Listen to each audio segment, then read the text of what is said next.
David J. Crawford, Letters, December 31, makes the aspirational claim that improvements could be made if the SNP administration had all of Scotland's tax revenue to play with rather than half.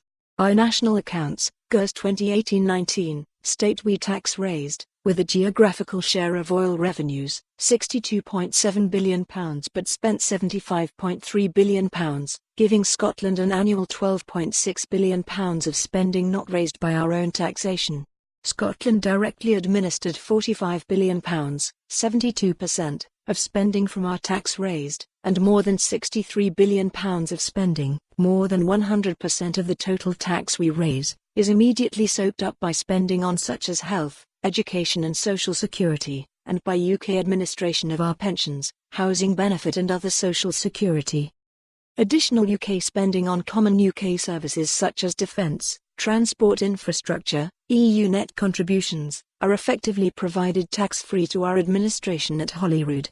With this extra £2,000 per person to spend than in England, to assist our rurality, there are no valid Holyrood Government excuses left for the deepening and diminishing health, education, transport, and homelessness performance we see reported on.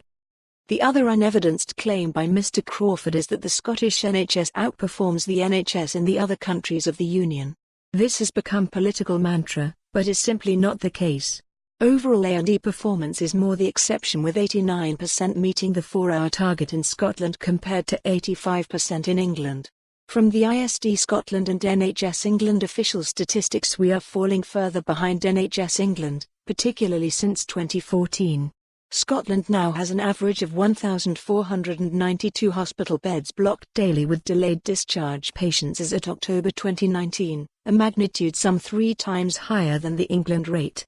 For potentially life-saving key diagnostics received within the 6 weeks target, the Scotland NHS performance has plunged to 82% compared to a robust 96% south of the border as at September 2019, a performance we once matched in 2014.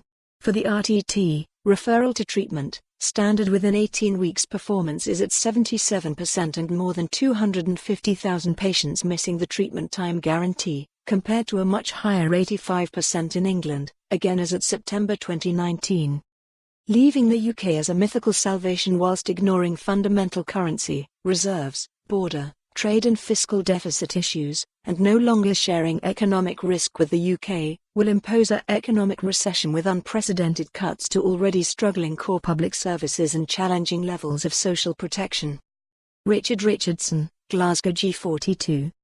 Alan Fitzpatrick, Letters, December 31, attempts to defend the use of once in a generation by those opposed to independence in order to prevent another referendum, by pointing to its use in the 2014 White Paper Scotland's Future. For more on this story, visit the news article link.